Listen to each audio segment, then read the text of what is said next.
Hello friends, मैं हूं खुशबू और मेरे इस चैनल प्रभु लीला में आपका स्वागत है। जैसा कि आप जानते हैं कि श्री रामचरितमानस जो कि महर्षि तुलसीदास जी द्वारा रचित है, तो सर्वत्र उपलब्ध है, सुगमता से उपलब्ध है, लगभग हर घर में, हर हिंदू घर में पाई जाती है। लेकिन जो वाल्मीकि रामायण है, जो महर्षि वाल्मीकि ने लिखी थी, वो हमें हर जगह बहुत सुगमता से उपलब्ध नहीं है। तो आप लोगों के बहुत रिक्वेस्ट पर मैंने एक सीरीज़ शुरू की है वाल्मीकि रामायण की। इसमें मैं आपको वाल्मीकि रामायण सुनाती हूँ। तो आज मैं आपको वाल्मीकि रामायण के बाल कांड का 7वां सर्ग और 8वां सर्ग सुनाने जा रही हूँ। 7वां सर्ग है राजमंत्रियों के गुण और नीति का वर्णन, और 8वां सर्ग है राजा का पुत्र के लिए अश्वमेध यज्ञ करने का प्रस्ताव और मंत्रियों तथा ब्राह्मणों द्वारा उनका अनुमोदन। तो 7वां सर्ग इस प्रकार है।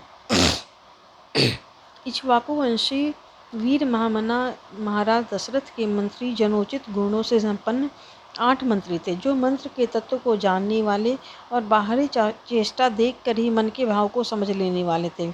वे सदा ही राजा के प्रिय एवं हित में लगे रहते थे, इसलिए उनका यश बहुत फैला हुआ था। वे सभी शुद्ध आचार विचार से युक्त थे और राजकीय कार्यों में निरंतर संलग्न रहते थे। उनके नाम इस प्रकार हैं: दृष्टि, जयंत, विजय, सुराष्ट्र, राष्ट्रवर्धन, अकोप, धर्मपाल और 8वें सुमंत्र, जो अर्थशास्त्र के ज्ञाता थे। ऋषियों में श्रेष्ठतम वशिष्ठ और वामदेव ये 2 महर्षि राजा के माननीय ऋत्विज पुरोहित थे। इनके सिवा सुयज्ञ, जापाली, काश्यप, गौतम, दीर्घायु, मार्कंडेय और विप्रवर कात्यायन भी महाराजा के मंत्री थे।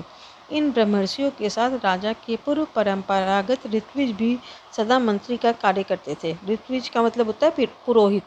वे सबके सब विद्वान होने के कारण विनयशील, सलज्ज, कार्यकुशल, जितेंद्रिय, श्री संपन्न, महात्मा, शस्त्र विद्या के ज्ञाता, सुदृढ़, पराक्रमी, यशस्वी, समस्त राजकार्यों में सावधान, राजा की आज्ञा के अनुसार कार्य करने वाले, तेजस्वी, क्षमाशील, कीर्तिमान तथा मुस्कुराकर बात करने वाले थे। वे कभी भी काम, क्रोध या स्वार्थ के वशीभूत होकर झूठ नहीं बोलते थे। अपने या शत्रु पक्ष के राजाओं की कोई भी बात उनसे छिपी नहीं रहती थी। दूसरे राजा क्या करते हैं, क्या कर चुके हैं और क्या करना चाहते हैं, ये सभी बातें गुप्तचरों द्वारा उन्हें मालूम रहती थी। वे सभी व्यवहार कुशल थे। उनके सौहार्द की अनेक अवसरों पर परीक्षा ली जा चुकी थी। वे मौका पड़ने पर अपने पुत्र को भी उचित दंड देने में भी नहीं हिचकते थे। कोष के संचय तथा शत्रुरंगिनी सेना के संग्रह में सदा लगे रहते थे। शत्रु ने भी यदि अपराध नहीं किया हो तो वे उसकी हिंसा नहीं करते थे। उन सब में सदा शौर्य एवं उत्साह भरा रहता था। वे राजनीति के अनुसार कार्य करने वाले तथा अपने राज्य के भीतर रहने वाले सत्पुरुषों की सदा रक्षा करने वाले थे। ब्राह्मणों और क्षत्रियों को कष्ट न पहुंचाकर न्यायोचित धन से राजा का खजाना भरते थे। वे अपराधी पुरुष के बलाबल को देखकर उसके प्रति तीक्ष्ण अथवा मृदु दंड का प्रयोग करते थे। उन सब के भाव शुद्ध और विचार एक थे। उनकी जानकारी में अयोध्यापुरी अथवा कोसल राज्य के भीतर कहीं एक भी मनुष्य ऐसा नहीं था जो मिथ्यावादी, दुष्ट और परस्त्री लंपट हो। संपूर्ण राष्ट्र और नगर में पूर्ण शांति छाई रहती थी। उन मंत्रियों के वस्त्र और वेश स्वच्छ एवं सुंदर होते थे। वे उत्तम व्रत का पालन करने वाले तथा राजा के हितैषी थे। नीति रूपी नेत्रों से देखते वे सदा सजग रहते थे। अपने गुणों के कारण वे सभी मंत्री गुरुतुल्य समादरणीय राजा के अनुग्रह पात्र थे। अपने पराक्रमों के कारण उनकी सर्वत्र ख्याति थी। विदेशों में भी सब लोग उन्हें जानते थे। वे सभी बातों में बुद्धि द्वारा भली भांति विचार करके किसी निश्चय पर पहुँचते थे। समस्त देशों और कालों में वे गुणवान ही सिद्ध होते थे, गुणहीन नहीं। संधि और विग्रह के उपयोग और अवसर का उन्हें अच्छी तरह ज्ञान था। वे स्वभाव से ही संपत्तिशाली थे, अर्थात दैवी संपत्ति से युक्त थे। उनमें राजकीय मंत्रणा को गुप्त रखने की पूर्ण शक्ति थी। वे सूक्ष्म विषय का विचार करने में कुशल थे। नीति शास्त्र में उनकी विशेष जानकारी थी तथा वे सदा ही प्रिय लगने वाली बात बोलते थे। ऐसे गुणवान मंत्रियों के साथ रहकर निष्पाप राजा दशरथ उस भूमंडल का शासन करते थे।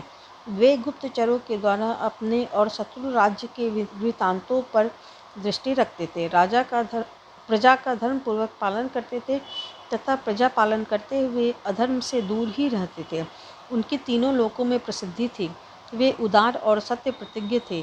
पुरुष सिंह राजा दशरथ अयोध्या में ही रहकर इस पृथ्वी का शासन करते थे। उन्हें कभी अपने से बड़ा अथवा अपने समान भी कोई शत्रु नहीं मिला। उनके मित्रों की संख्या बहुत थी। सभी सामंत उनके चरणों में मस्तक झुकाते थे। उनके प्रताप से राज्य के सारे कंटक नष्ट हो गए थे। कंटक का मतलब होता है शत्रु एवं चोर आदि। जैसे देवराज इंद्र स्वर्ग में रहकर तीनों लोकों का पालन करते हैं, उसी प्रकार राजा दशरथ अयोध्या में रहकर संपूर्ण जगत का शासन करते थे। उनके मंत्री मंत्रणा को गुप्त रखने तथा राज्य के हित साधना में संलग्न रहते थे। वे राजा के प्रति अनुरक्त, कार्यकुशल और शक्तिशाली थे। जैसे सूर्य अपनी तेजोमयी किरणों के साथ उदित होकर प्रकाशित होते हैं, उसी प्रकार राजा दशरथ उन तेजस्वी मंत्रियों से घिरे रहकर बड़ी शोभा पाते थे। इस प्रकार श्री वाल्मीकि निर्मित आर्ष रामायण आदि काव्य के बाल कांड में 7वां सर्ग पूरा हुआ। अब मैं आपको 8वां सर्ग सुनाने जा रही हूँ। राजा का पुत्र के लिए अश्वमेध यज्ञ करने का प्रस्ताव और मंत्रियों तथा ब्राह्मणों के द्वारा उनका अनुमोदन करना। संपूर्ण धर्मों को जानने वाले महात्मा राजा दशरथ ऐसे प्रभावशाली होते हुए भी पुत्र के लिए सदा चिंतित रहते थे। उनके वंश को चलाने वाला कोई पुत्र नहीं था। उसके लिए चिंता करते करते एक दिन उन महामनस्वी नरेश के मन में यह विचार हुआ कि मैं पुत्र प्राप्ति के लिए अश्वमेध यज्ञ का अनुष्ठान क्यों न करूं। अपने समस्त शुद्ध बुद्धि वाले मंत्रियों के साथ परामर्श पूर्वक यज्ञ करने का ही निश्चित विचार करके उन महातेजस्वी, बुद्धिमान एवं धर्मात्मा राजा ने सुमंत से कहा, मंत्री प्रवर, तुम मेरे समस्त गुरुजनों एवं पुरोहितों को यहाँ शीघ्र बुला ले आओ।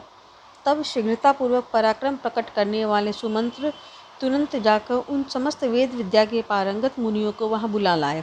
सुयज्ञ, वामदेव, जाबाली, काश्यप, कुल पुरोहित वशिष्ठ तथा और भी जो श्रेष्ठ ब्राह्मण थे, उन सब की पूजा करके धर्मात्मा राजा दशरथ ने धर्म और अर्थ से युक्त यह मधुर वचन कहा, महर्षियों, मैं सदा पुत्र के लिए विलाप करता रहता हूँ।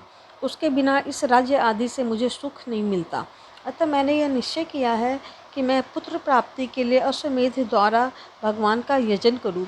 मेरी इच्छा है कि शास्त्रोक्त विधि से इस यज्ञ का अनुष्ठान करूँ।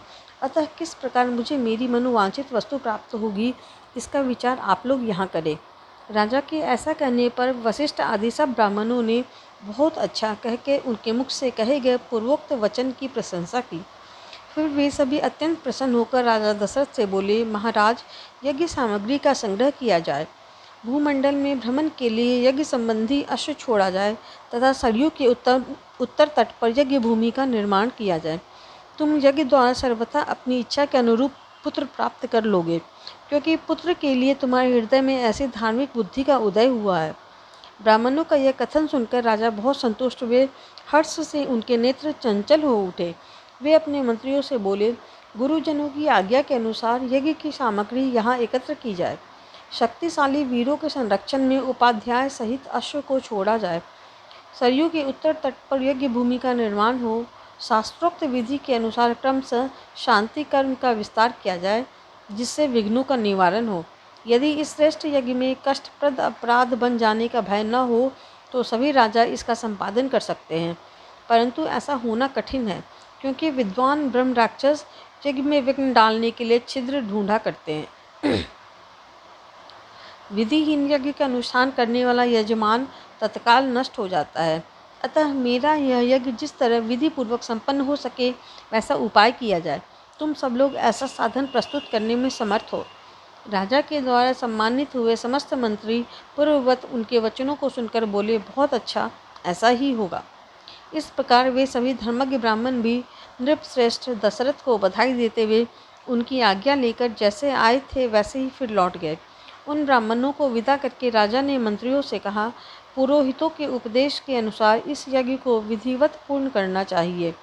वहाँ उपस्थित हुए मंत्रियों से ऐसा कहकर परम बुद्धिमान नृपश्रेष्ठ दशरथ उन्हें विदा करके अपने महलों में चले गए। वहाँ जाकर नरेश ने अपनी प्यारी पत्नियों से कहा, देवियों, दीक्षा ग्रहण करो, मैं पुत्र के लिए यज्ञ करूँगा। उस मनोहर वचन से उस सुंदर कांति वाली रानियों के मुख कमल वसंत ऋतु में विकसित होने वाले पंकजों के समान खिल उठे और अत्यंत शोभा पाने लगे। इस प्रकार श्री वाल्मीकि निर्मित आर्ष रामायण आदि काव्य के बालकांड में 8वां सर्ग पूरा हुआ। आशा है आपको मेरा ये वीडियो पसंद आया होगा। अगर आपको अच्छा लगे तो प्लीज़ इस चैनल इसे लाइक, शेयर एंड सब्सक्राइब कीजिए। साथ ही बेल आइकन दबाना भी नहीं भूलिएगा, ताकि जब भी मैं अपना नया वीडियो डालूँ तो उसकी नोटिफिकेशन आप तक सबसे पहले पहुँचे। Thanks for watching.